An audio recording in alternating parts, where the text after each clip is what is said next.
السلام علیکم دوستو، آپ جانتے ہیں کہ علامہ خادم حسین رضوی اپنے اکثر خطابات میں فرمایا کرتے تھے کہ ساری باتوں پر کمپرومائز ہو سکتے ہیں، لیکن آپ صلی اللہ علیہ وآلہ وسلم کے معاملے پر حکومت سے کوئی بھی کمپرومائز نہیں ہو سکتا، اور آپ صلی اللہ علیہ وآلہ وسلم کی ختم نبوت پر کسی قسم کا سمجھوتا نہیں ہو سکتا۔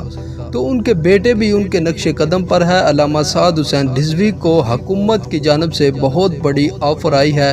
اہم ذرائع سے یہ خبر سامنے آ رہی ہے کہ علامہ سعد حسین رضوی کو حکومت نے کہا ہے کہ آپ کی نظر بندی بھی ختم کر دیتے ہیں، اس کے علاوہ تحریک لبیک پاکستان پر جو پابندی ہے اس کو بھی ہٹا دیتے ہیں، اور تحریک لبیک پاکستان کے ساتھ مل کر الیکشن بھی لڑتے ہیں۔ آپ صرف اور صرف فرانس کے سفیر کے معاملے سے ہٹ جائیں۔ آپ جانتے ہیں کہ علامہ سعد حسین رضوی نے حکومت کو دو ٹوک کہا تھا کہ آپ فرانس کے سفیر کو نکالیں ورنہ ہم 20 اپریل کو فیض آباد پہنچ رہے ہیں۔